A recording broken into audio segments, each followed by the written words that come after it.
hard gainers, natural bodybuilding, nutrition, recovery, weight management, skin health, hormones, biohacking.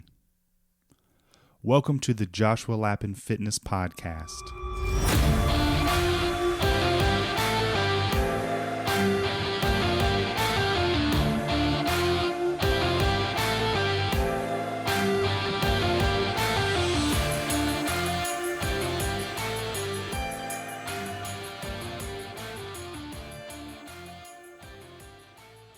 James Roberts is a wheelchair basketball player and Paralympic athlete based in the United Kingdom. He started out his sporting career as a swimmer and progressed on to other Paralympic sports such as rowing and sitting volleyball. He competed for Great Britain at the 2008 Summer Paralympics in Beijing, finishing 5th in the trunk and arm classification and adaptive rowing. He also competed for Great Britain at the 2012 Summer Paralympics in London, finishing 8th in the sitting volleyball. James studied at Swansea University, earning his degree in sports science and gaining accreditation in Level 3 personal training, including sports nutrition. Good morning officially to you. I hope you're doing well today. I'm very well, Josh. How are things on your side of the world? As well as can be, probably. Is it fair in all fairness? Yeah. How's the weather over there today? Overcast today, so a little bit better than yesterday. It was raining most of the day. Yeah. Is it usually kind of like summer weather over there right now? No, I think in all honesty, Josh, I think we might have already had the summer. I know that for Brits listening, that would be very downbeat, but it looks like that's the case. It might. I know it's supposed to pick up at the weekend, but that might be like short-lived. I hear you. Well, here it's hot and muggy, pretty much all day and all night. So that's what we're dealing with.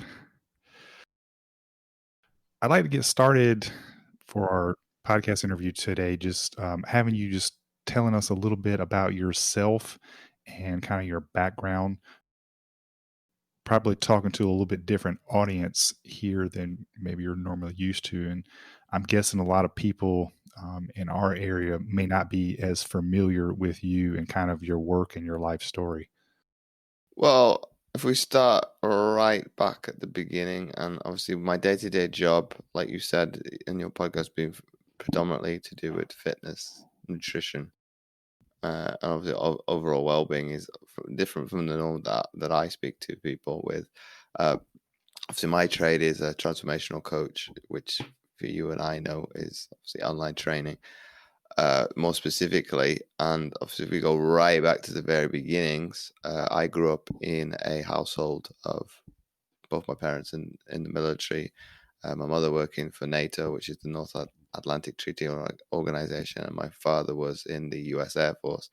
So I think that's had a very big impact on my life from the very beginning in terms of that discipline, the overall comportment of respecting your body in terms of it is ultimately an engine at the end of the day.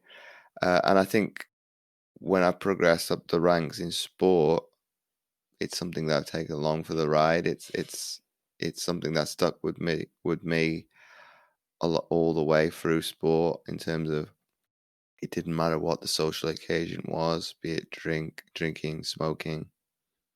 It never crossed my mind because ultimately it didn't align with me and it didn't align with the goals that I had for myself to obviously progress in sport, from going from the club athlete in swimming to within 4 or 5 years making our development program here in the UK for British swimming, to then progressing a couple of years later on into the performance world with GB rowing, having the fortunate opportunity of making 3 world champions in that sport alone, and then a Paralympics, and then ultimately finishing my career in sport with volleyball and making one more World Championships and finally my second Paralympics. So I think ultimately, I would say the environment and obviously my family had a big impact on how I thought,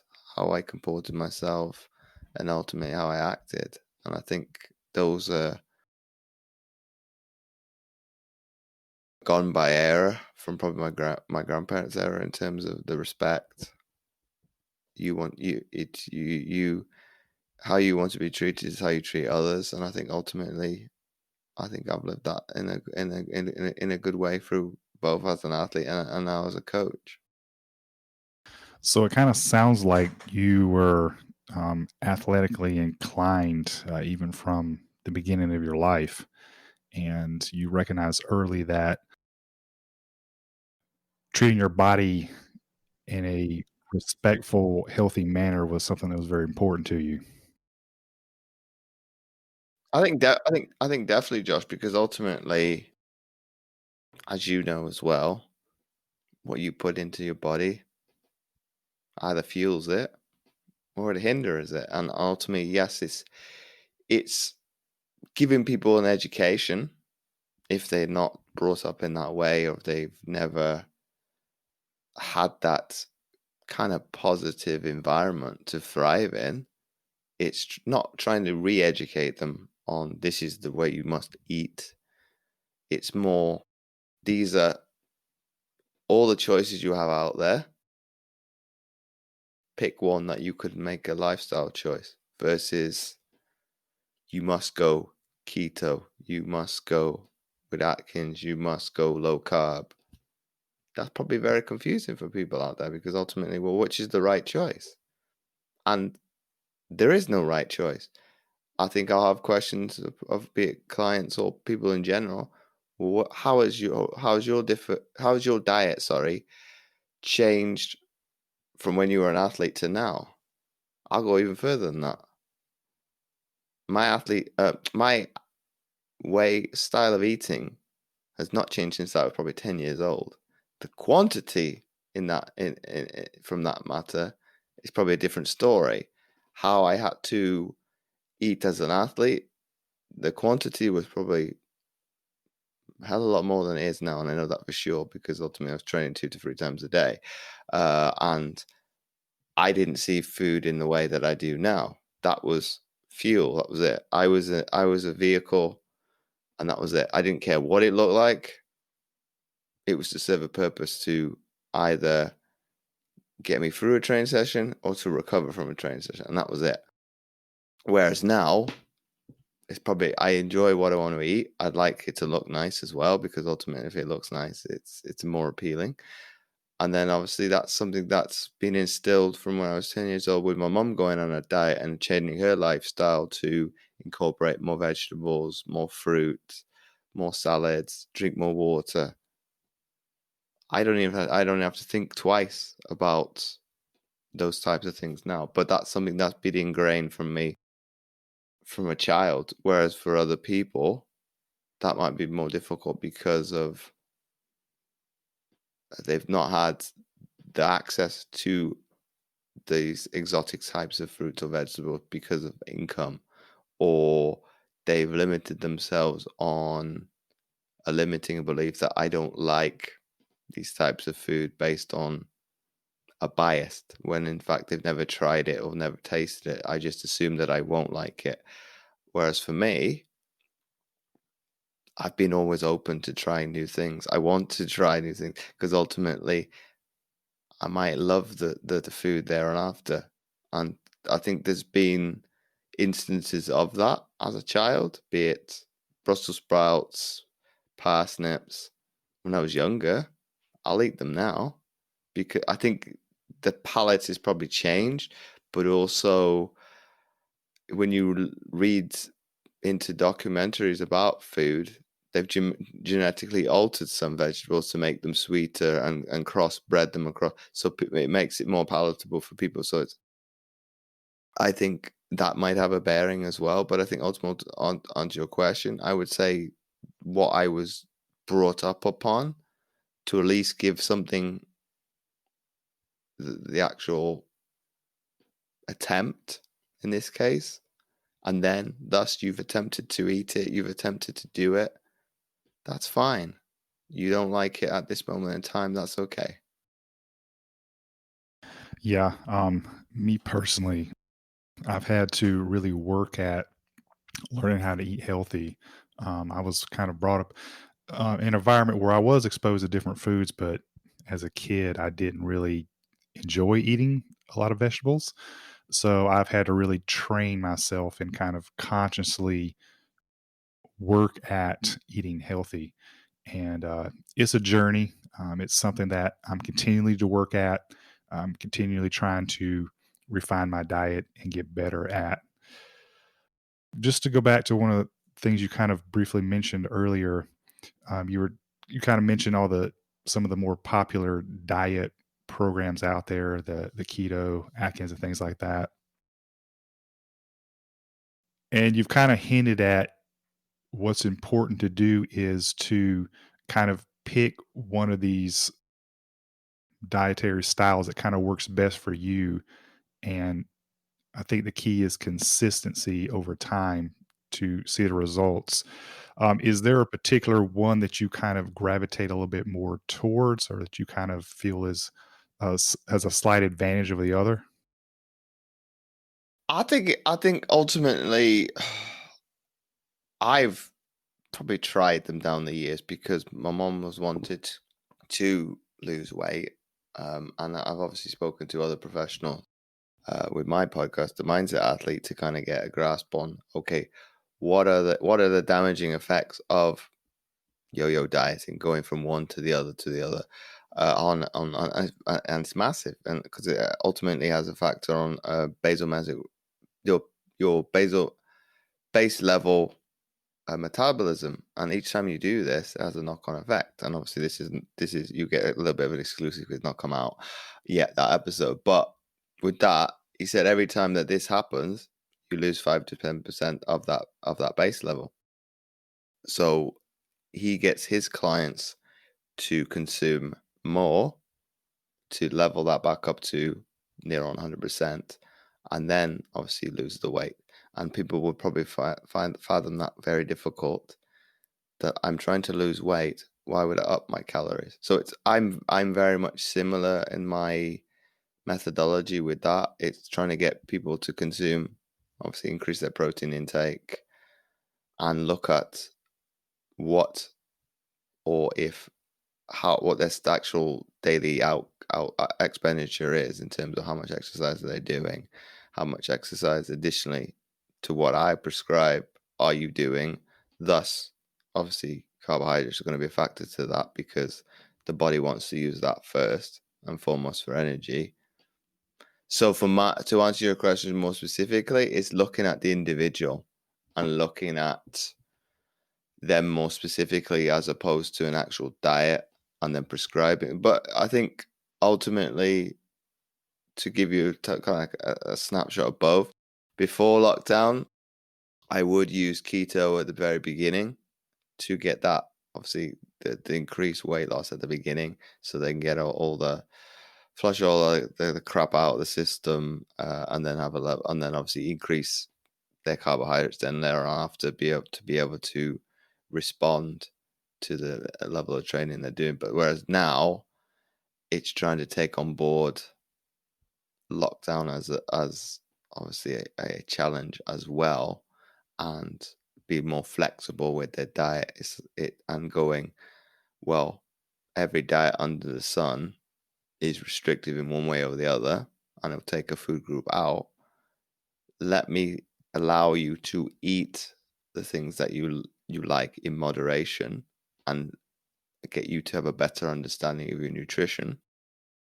And thus, once you are able to stand on your own 2 feet, you don't need the fitness industry. So it's probably going completely the different way from what people would expect with a coach.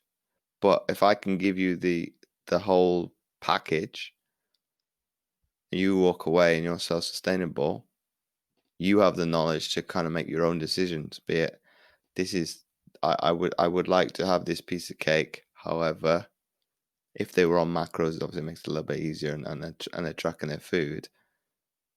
You might have allowances for that, for those calories. Thus, you're happier because you were able to.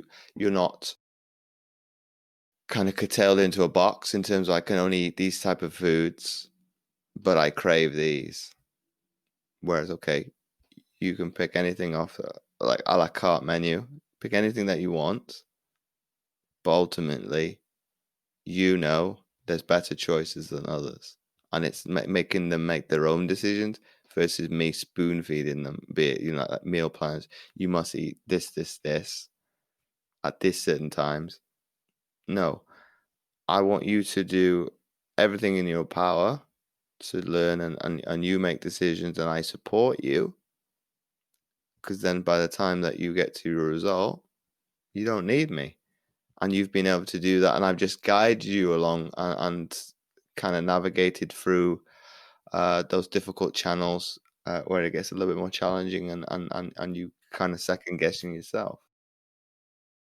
So, do you actually have your clients track their macros in the beginning as a kind of a way for them to be aware of kind of how they're eating and kind of how their macronutrient profile is kind of distributed? Not for all of them, because ultimately some of them are so very, very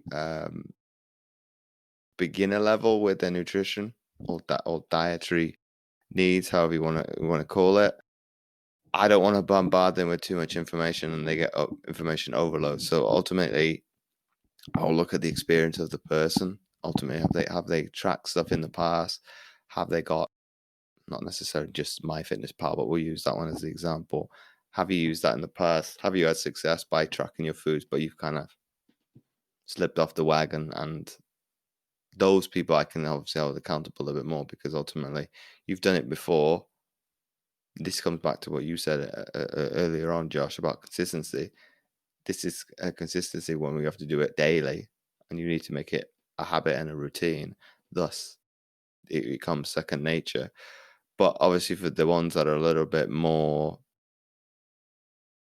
less astute with that, it will be looking at, okay, where can we make these major gains in the long run?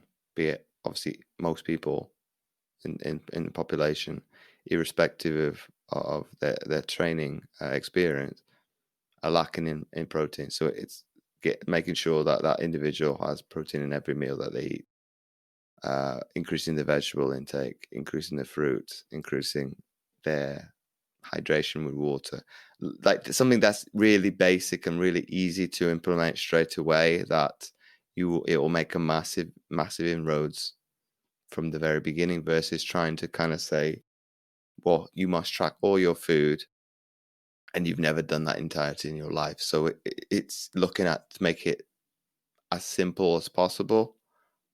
And I'll use this phrase that my coach gave me yesterday. What's the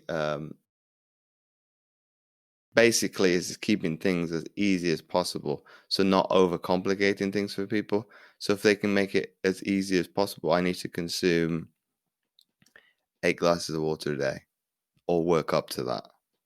That's something simple. It's just reminding yourself to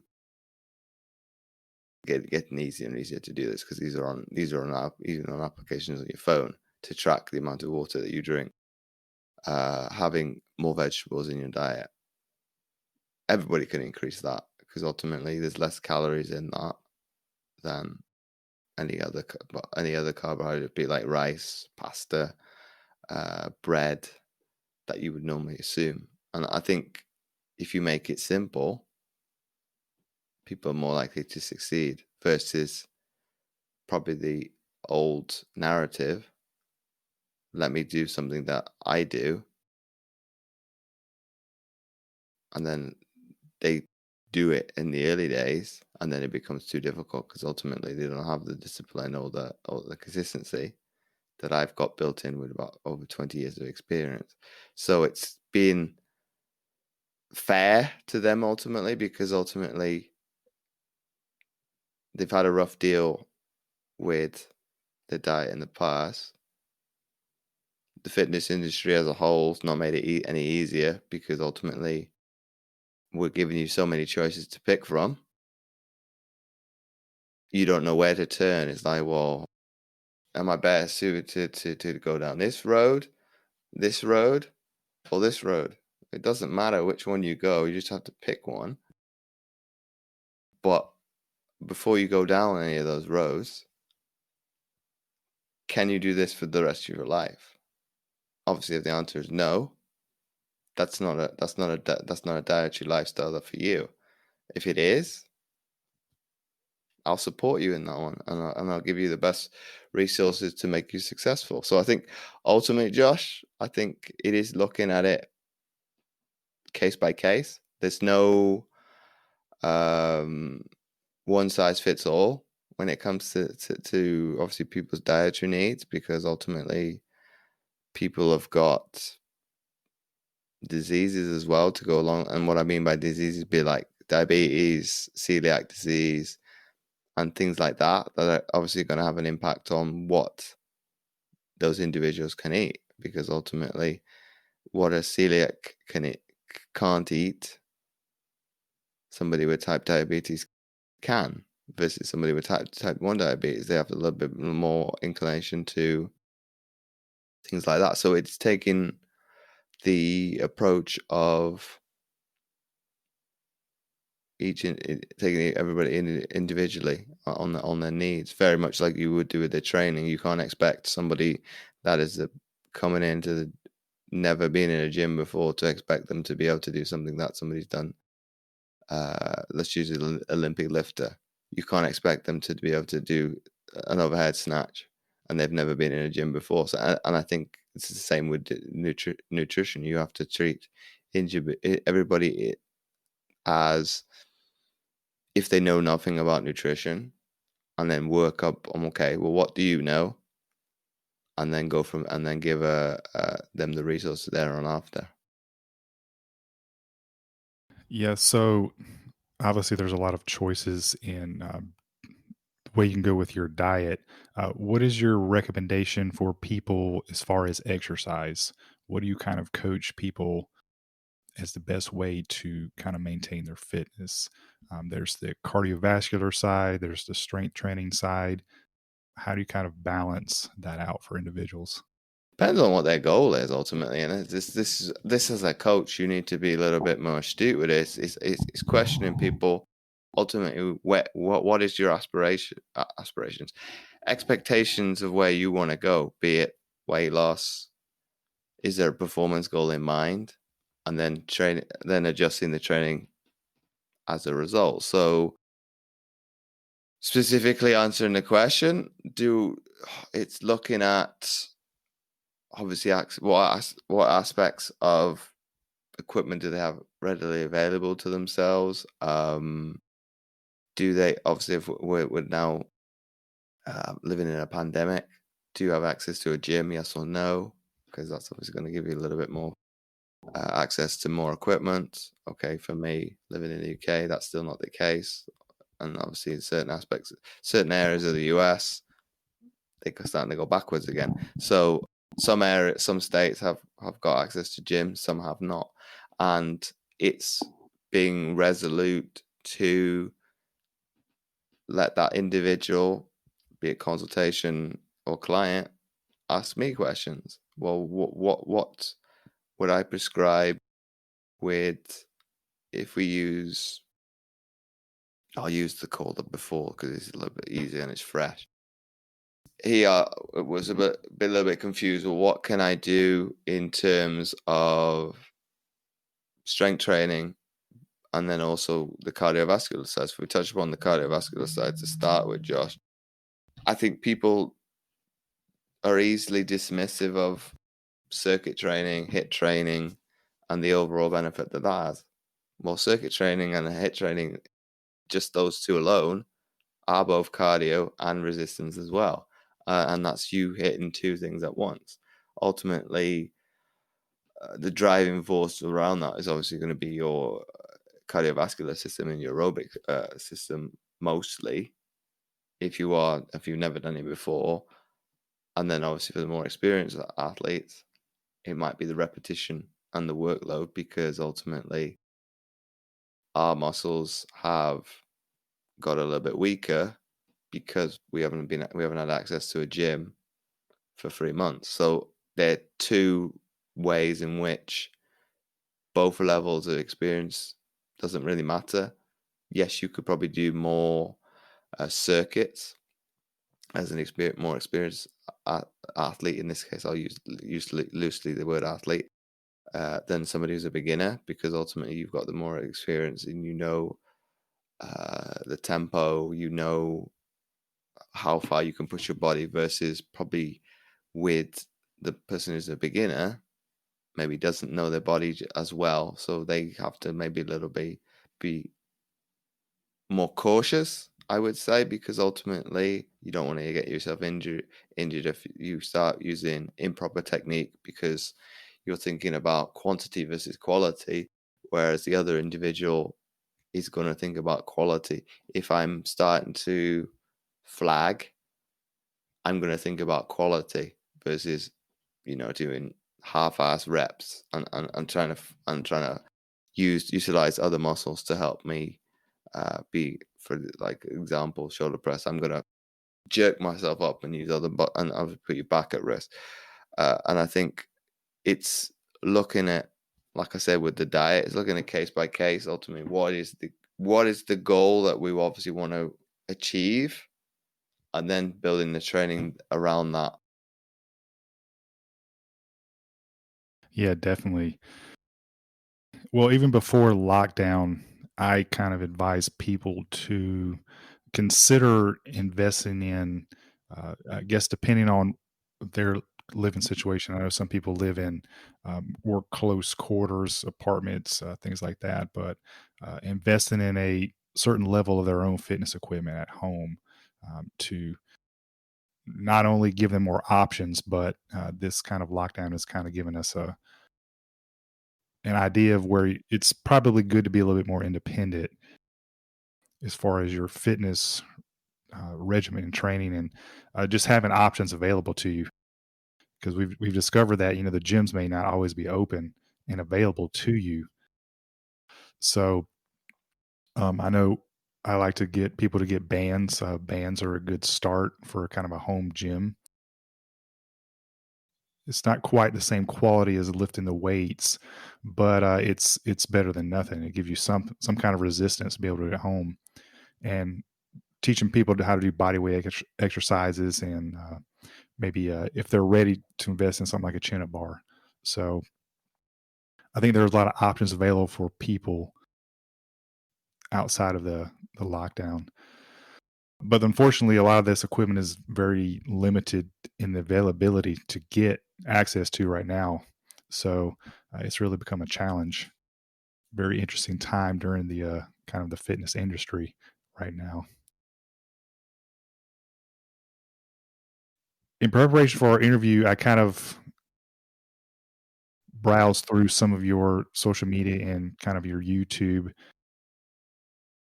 channels and things like that, and came across one particular video that I was interested in and was wanted to explore a little bit about. And it's where you were talking about that it's okay to be average. And I was wondering if you could kind of speak a little bit about that. I think this is where comparison comes to the. I know the video you're talking about. In terms of what I mean by average, it's okay being in content in your own skin, and be it. We'll use the acronym, like Joe Average. Ultimately, I am not you. You are not me, and we need to be a little bit less comparative. I'm not saying competition is bad in this sense. It's no problem be you aspiring to get to the level of where I'm at in training, because you're wanting to get better.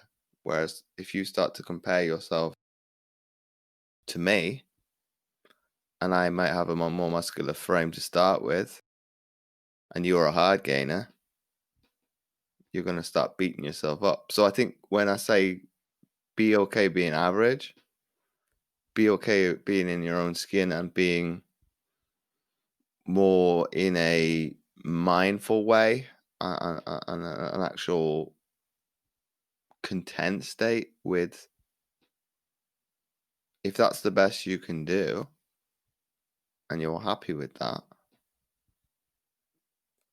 that's all right. Versus maybe wanting to be comparative, and I would like to have, I don't know, we use either Kim Kardashian or an NFL player, NBA player for that matter. I would like to live their lifestyle. Do you really? Because ultimately, I was lucky to live in that environment. There's certain aspects that I probably do miss. Didn't have to live with under the media spotlight that would say use LeBron James, because it's probably the easiest example. Everything that he does is put under a microscope. Would you want to live in that kind of environment? I sure don't. Because I would like to be able to live my life outside of the professional realms of social media that I have somewhat control over. I do have a life that I live behind the scenes that some do get to see. When I do share it, you get to see this. What I do is maybe some things that I've cooked, and obviously show the cooking process. But I'm obviously willing to do that versus the media showing every aspect of that person's life, and they have no escapism. So I think ultimately it's being content with being where you're at, and if that is average, that's okay. Yeah, just the other day, my wife and I were talking about some of our friends who are also in the kind of the fitness industry, and it seems like some people are never happy with the results that they have. They're always either comparing themselves to other people, or they're trying to compare themselves to kind of what they were previously able to do. Me personally, I'm kind of approaching middle age, and what I'm what I was able to do 15, 20 years ago, I'm not able to do now. So I think it's important for people to just have realistic expectations of themselves and kind of where they're at. I also do kind of like the competitive factor. I think it's good to compete on a certain level, but I tend to like to coach people to compete with themselves rather than competing with other people. So, what I mean by that is if you went into the gym and you did just say 100 pounds on the bench press for 10 reps, well, what you need to try to do now is maybe try to do the 100 pounds for 11 or 12 reps, and let that be your source of competition, kind of with yourself, as opposed to looking around and seeing, you know, this person over here, they're doing 115. So, I'm not adding up. So I think it's important for people to have that kind of mindset in order to kind of have a realistic expectation of themselves. Otherwise, you're going to be constantly unhappy with where you're at, and that's just not a healthy outlook for life. As far as sleep and recovery, what is your philosophy or recommendations for those things? I think people lose sight of that, and lose sight of the recovery. And this is a discussion we had yesterday as like a peer group with other trainers, in terms of it's all right to have in this case for this trainer, a granny nap in the middle of the afternoon, and athletes do that without thinking about it. It's second nature, and I'll use me because it's easier, and I'll go back into the day a little bit. I would train 1-2 times in the morning, come home, have a little sleep, one maybe half an hour, have some food, relax, and then go to bed again. And that ultimately people could deem lazy, that's me having a little bit of a recovery. It's ultimately, that's when the body does its best work into like recovery, rebuilding, and thus making you stronger. If I can have 2 bouts of recovery in a 24-hour period, obviously I'm going to recover. So it's getting the people to be more astute with their recovery, more that have an importance on sleep. I know the beginning of lockdown, you could see loads and loads of people starting to find their real rhythms around sleep. Obviously, that's going to now dissipate because people are going back into the real world, and obviously, jobs are going to dictate. Well, you must get up at 6, 7 o'clock in the morning, like you have done, and maybe you will forego the nightly ritual of going to bed earlier because ultimately, I want to stay up and watch my TV show that I like, and I've not been able to do that because now I'm working again. And I think it is looking at every ounce of that, because ultimately rest and recovery is more important than the actual training aspect of it. Because if you don't get the right recovery, you do that stimulus, you'll go down because the body naturally will do that. And if you don't rebound back, instead of you going back to base level, it's going lower and lower and lower and lower, and obviously you don't get any. So let alone get marginal gains, you'll get none at all, and your body will go obviously the opposite way, and it will start recruiting from where you don't want to. Especially maybe for more males, if the body can't get the energy that it wants from the food or recovery that you're allowing it to do from sleep, it's going to get it from the muscle. Because ultimately, it needs to get its energy from somewhere. That's a reserve. Well, I'm going to pull from that. I don't care what your goals are. I'm going to utilize that for you to function. And I think it's getting people to embrace. And I'll go a step further with this because you didn't ask this as well. With stress, is embracing their emotions, and actually, we need to counteract the mindset and look to solve this subconscious trauma that you've experienced either in the past or even right now. We need to solve this because ultimately the body is, and the body's either fueling it with obviously higher levels of cortisol, which is going to hamper your gains, because ultimately you've got a hormone that is, you can see either hindering you or helping you, depending on how you look at it, be it the fight, flight, or freeze response.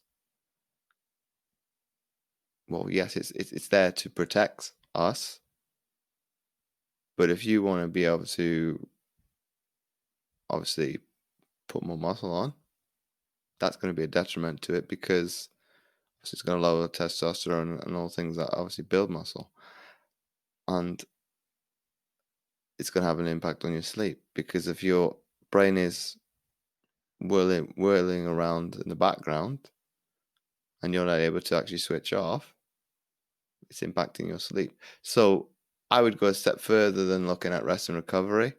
It's looking at the emotional state that person's in as well, and kind of, okay, we need to do work on this as well.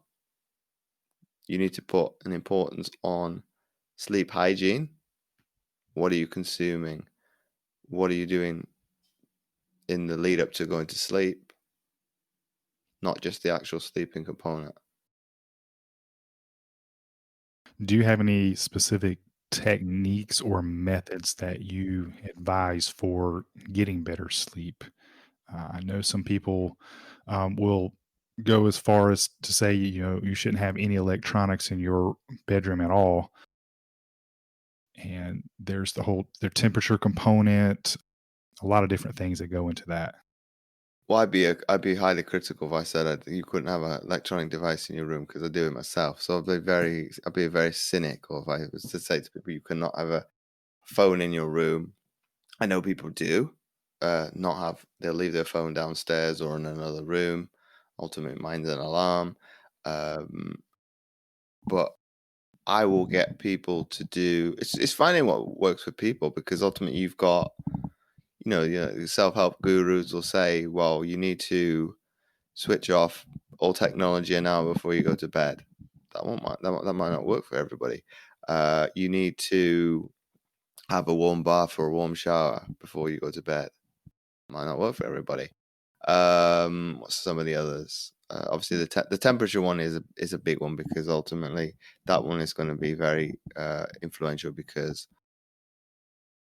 if we tie the two together, if you have a big meal before you go to bed, the body will increase its body temperature to be able to digest that food.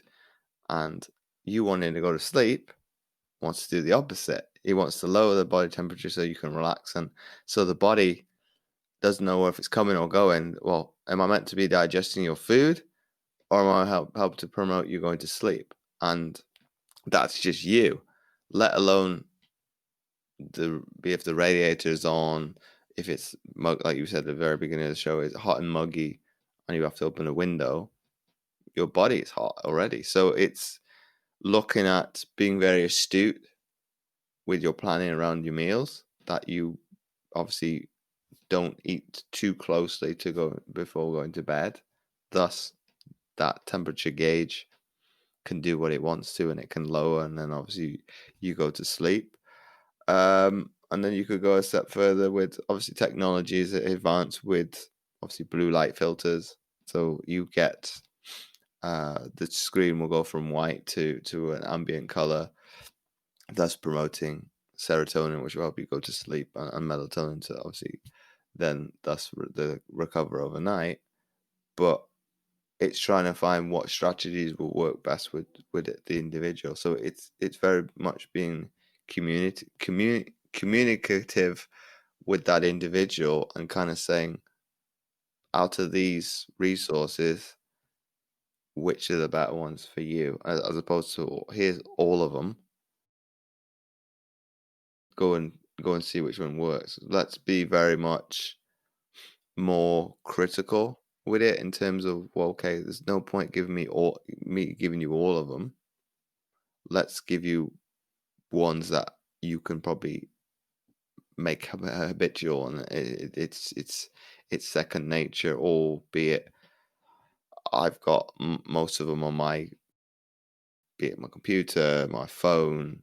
I've got obviously glasses with the tinted ones to obviously help my levels of relaxation start to happen. And then the television is irrelevant, because ultimately I can still watch television. I've got a protective lens to obviously mute some of that blue light coming off the TV or the light fittings. Thus, my body goes into a natural state, and it's something that I've done for a couple of weeks now. I'm starting to yawn at that time anyway, so my body's getting into its own circadian rhythm, that when we're getting ready to go to bed in a couple of hours, we'll start to relax naturally, and I don't have to do anything other than that. I will use certain techniques for me, but those are as and when. But it's trying to find, like I said, what works with that individual more specifically, that's going to have more benefits long term. And you could say the same with the morning routine. You must get up at an hour before you go to work to be productive. Why? Ultimately, not everybody will want to get up at, argument's sake, of the gurus talk about 4 o'clock in the morning. Why do you have to do that? If you are very much organized, there'll be times in the day that you can do me time. Obviously, I'll say to people there has to be a little bit more focus towards it based on what you've told me. You need to have a little bit more attention away from maybe you deem my time is exercise and I get up earlier to do this, and this is somebody else, not me. That's technically not, I wouldn't class that as my time. That's exercise. That's something else. I enjoy it. Let's look at other areas of what you deem not me time, or time where it's away from business or exercise and it's with the family. Well, that's still me time, because ultimately nobody from your bubble is interfering with that, and it's giving people a perspective with that. And it's same with sleep. It's trying to find those systems that are going to help you to wind down the best. Definitely, I agree. As a coach yourself, you kind of specialize in helping the amputee community, and you have your kind of personal method, the AMP method. I was wondering if you could just spend a few minutes talking about Well, that. that's actually evolved, Josh. So I help more than just amputees now, but obviously with that information, it's going to get updated anyway over the next few coming days and weeks. But the AMP method, I think everybody can utilize, because ultimately it's looking to adapt your training. So be like you were talking about, everybody should have some form of home gym equipment, irrespective of the gym is open or not, because obviously holidays or national holidays, they're going to be closed. And if you wanted to exercise on that particular day, if you've got access to your own equipment, you can do that. You have an adaptability towards your training, irrespective of equipment. You modify it. Be it, if I haven't got access to equipment, what can I do with body weight to be able to maximize my training? What can I do to supersede that? So play around with tempo. What else could you do with that? And things like that. Obviously, putting things more focus on an eccentric phase of the muscle versus the normal phase with the contraction. And obviously, you cause more muscle damage by making more importance on the eccentric phase. Obviously, the second component is mastery. So mastery of nutrition.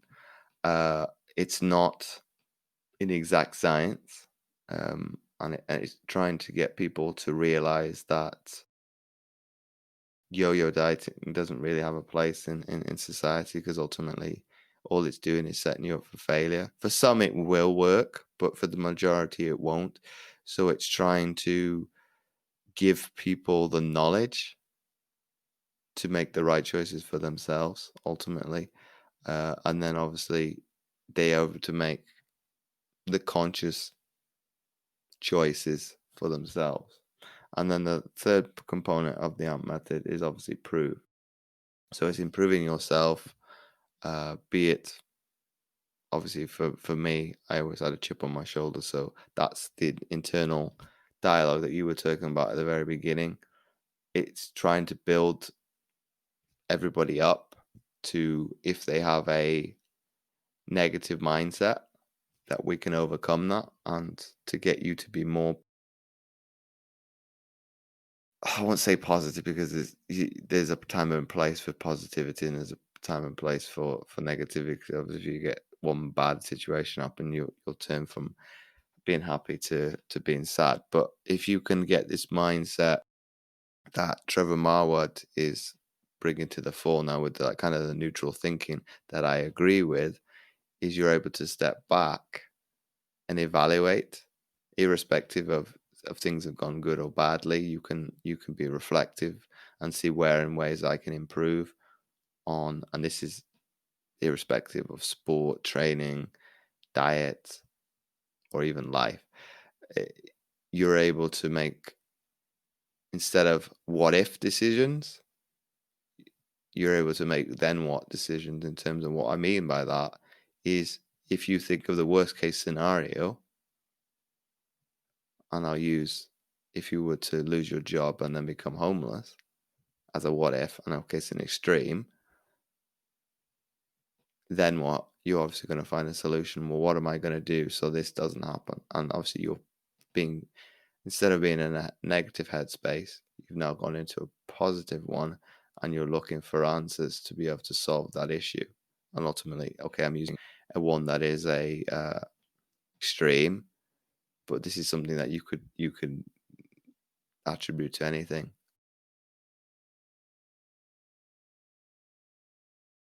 Definitely.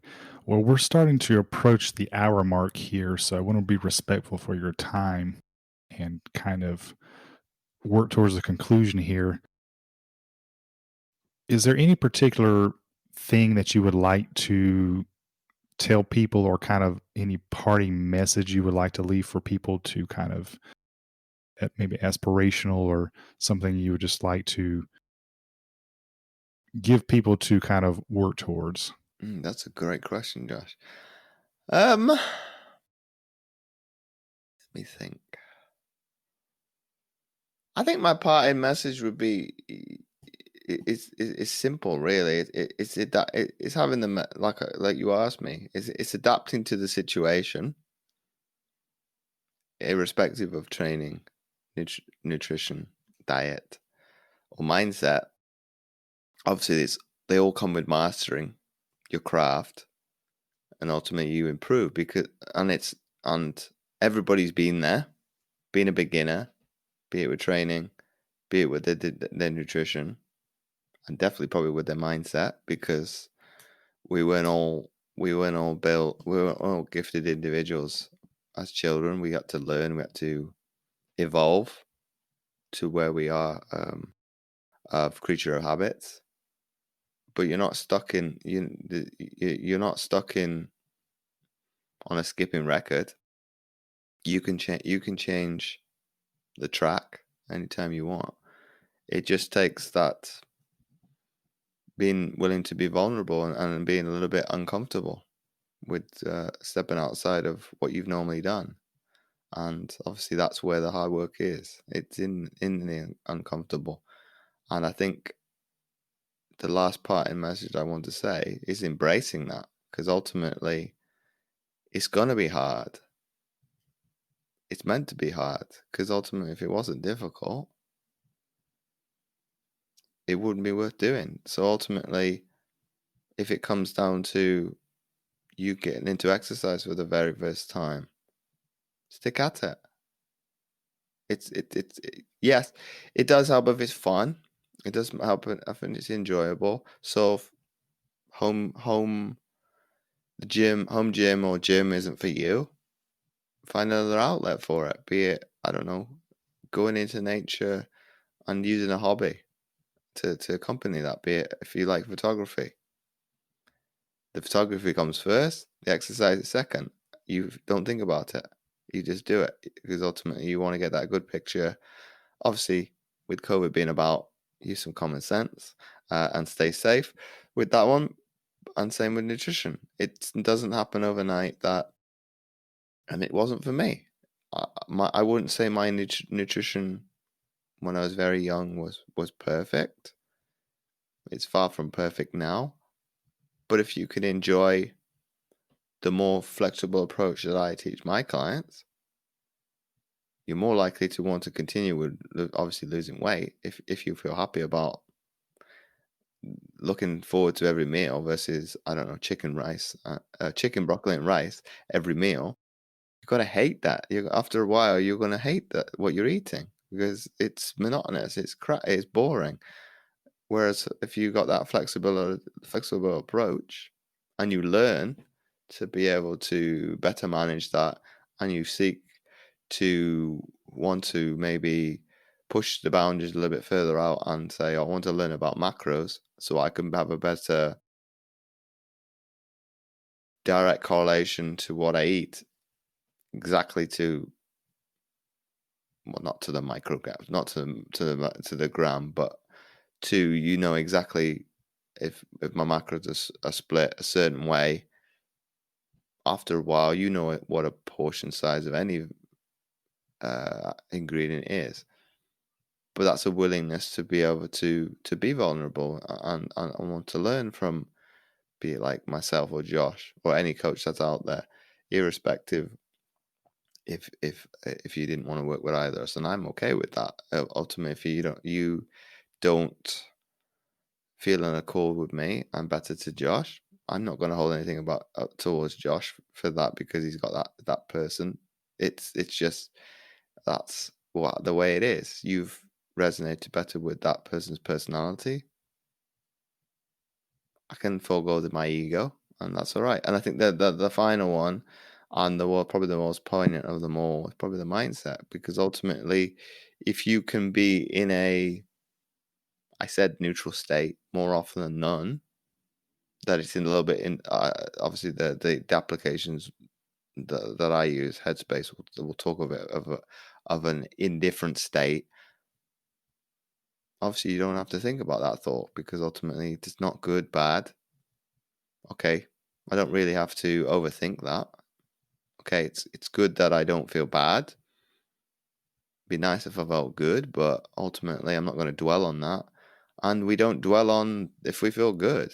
But I think you need to embrace when you feel you do feel good, because ultimately that's something you can anchor with. Because when those bad moments come, you can actually flip the switch, and ultimately, I would rather feel this positive emotion, be it from memory or something that's passing, that somebody's made you laugh or something like that. You can actually go back to that and visualize that moment in time and watch what happens. You'll feel a lot better than you did in that particular time frame that you've had something that has arisen, either made you angry, frustrated, sad. Obviously, take that step back and kind of evaluate the situation and take it into perspective. But these are ultimately choices, and who dictates choice is you. James, where's the best place people can go to find out more about you and your work? You can find me at my website, fitamputee.co.uk. You can find me on Facebook, Instagram, Twitter, LinkedIn. If you put all the prefixes of the social media, and then / James O. Roberts 11. And then obviously, like I said at the beginning of the show, you can also find my podcast, The Mindset Athlete, on Apple Podcasts, Spotify, and anywhere that you listen to podcasts. We'll definitely make sure to link to all those in the show notes so people can have an easy way to find those. Well, James, I really appreciate you taking the time to kind of sit with us today and give us kind of your perspective and your kind of experience. Best of luck to you in the future, and I hope that you continue to do great work in changing the lives of people out there. I appreciate that, Josh, and thanks again for having me on your show. Thank you so much for listening to the show. Are you looking for exercise programs that actually produce results? Maybe you're looking for nutritional products that have actually been tested and work. For more information on these exercise programs and products, please visit us at www.joshualappinfitness.com. That's JOSHUALAPPIN fitness.com.